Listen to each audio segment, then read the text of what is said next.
Welcome back, and this is episode 5, part 1, The Hannings Change, and Daniel Heads to High School.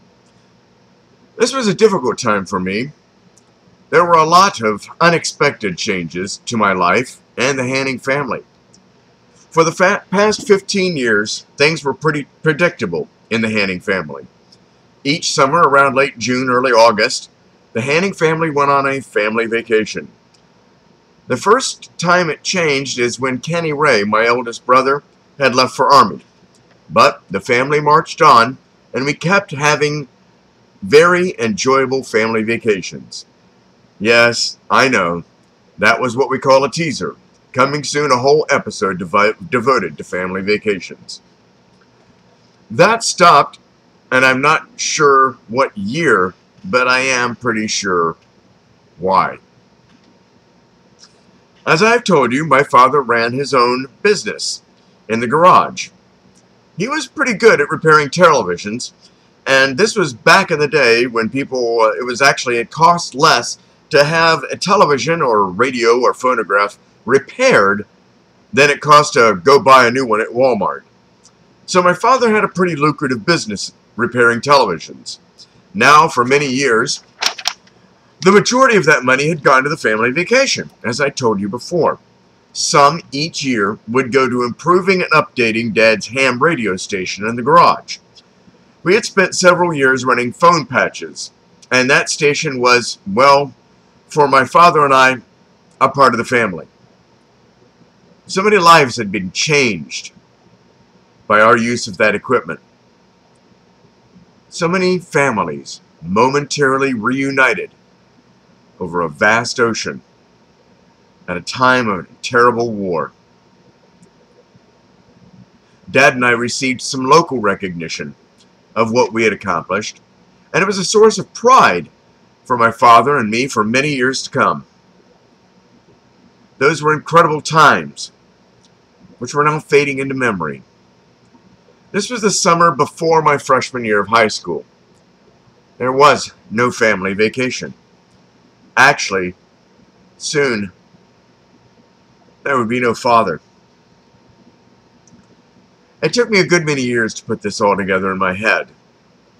I didn't even figure it out until after he was gone. I always helped my father with repairs and picking up televisions. He never really took me with him when he took them back, though. I just figured it was the whole, this is a private adult matter, you don't need to know how much Dad makes thing.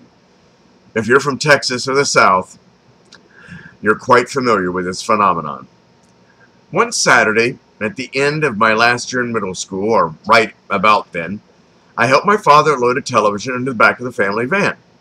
I turned back to go in the house when my father said, "Hey, Danny, want to go with me?" My father had a gift for asking rhetorical questions that I have inherited. I turned to my father and almost sarcastically answered back, "Well, there are cartoons on, Dad." He stood there and stared at me. I laughed and said, "Yes, I want to come with you." I hopped into the passenger seat and buckled up. We stopped and got some breakfast on the way at a Jack-in-the-Box drive-thru. Thought that was odd. My dad hardly ever splurged on morning food. I blew it off as I wolfed down the hot food, but something just didn't feel right. We drove quite some time and pulled in front of a very nice condo building in the nicer part of Houston by the medical center. I went to the back of the van to start unloading the television. Dad motioned to me to come to the door. He was already standing there. Odd, but nothing to make my hair stand up on my arms. Now, dear readers, I'm going to tell you a little secret. The secret is, I never told this story to anyone in my family. Never told it to my brother Daryl, or my brother Ken, or my mom. God forbid, my mom. I've never mentioned it, that I remember, to anyone. This is a first, my dear readers, and you're experiencing this as I am, in real time. I walked up to the door. Then it started happening. My eyes flashed to what my father was wearing. He usually wore this one-piece jumper thing he always wore when working. Working on the van, working on televisions, working moving televisions, working at home. We were working. We had loaded the television and now would have to unload the television. Why, then, was my father dressed in a Hawaiian shirt and slacks? I hadn't noticed it.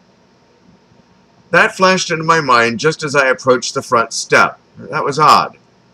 We usually went to the side entrance or the garage to unload appliances we'd worked on. No, now things were getting tingly. Hair on my arms. Okay. So I took a nice deep breath and stood beside my father. He looked down at me and smiled. Then he took my hand. Creepy. Okay, I'll admit, I would sometimes hold my father's hand till I was like 10, 11, 12 at the oldest. I mean, my father was my best friend. We spent more time together than, oh my, I hadn't, Anywho, my father and I had spent a lot of time together and worked together and cut our hands together, got shocked more times than I can remember, I'm willing to bet, and gained together. We had shared goals, fought adversity, and won together. We were in places I had never been before. He held my hand. Honestly, I had a tendency to wander. But we didn't get into that, at least not right now. But standing in front of the door of a customer? No frigging way. That has to stop. Now the hairs on my arm were doing a jig, and I thought my heart was going to leap from my chest. I looked up, took a breath, and gave my father my best but subtle, "What the fuck?" look. He just smiled. The door opened. And here we get into really strong sense memory. Hang on. I've got to get something to drink.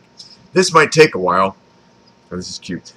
Sounds of refrigerator opening, ice rattling, soda being poured, edited. Sounds of a toilet being flushed.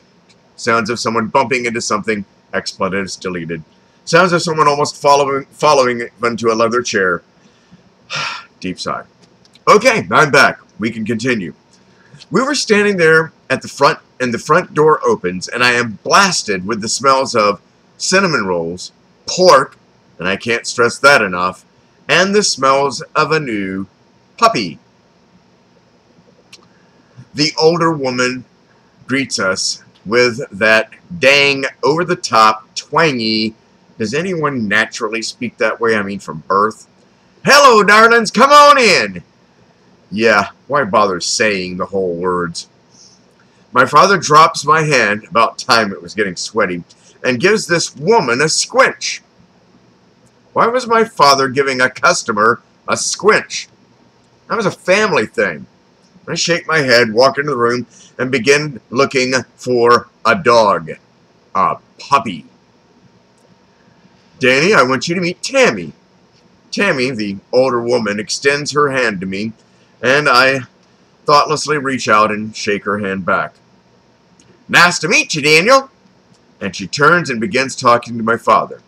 My father moves towards her, and they walk back into the house. As I'm getting acclimated to the darker light of the room, I hear the puppy. Well, its tags and collar, and some growling as if some canine, is not very happy. I turn to my right, and into the room comes like this 5 or 6-year-old girl. She is poorly carrying a beagle puppy. Yeah, there is a story there. There's a lot of stories. The beagle, a beautifully brown, black, white mix with classic markings, is being held poorly around its neck. By now, I'm realizing, by a loud child. "Ma, this here dog isn't obeying. I want him to play tea party with me." At this moment, the hairs on my arm stopped, and the hair on the nape of my neck begins to dance. This is end of episode 5, the Hannings Change and Daniel Heads to High School, Part 1. Thanks for watching. Going to record the other one right now, but you're not going to see it till tomorrow. Remember, I am running a campaign, Daniel's Power Chair Assistance Fund, and I do still need your help to help me get out of the place I'm in and into a safer place that's built for a power chair. I admit I didn't think this through too well. There's actually an article, I didn't think this through, if you want to read that. But thank you very much. Part 2 coming right up.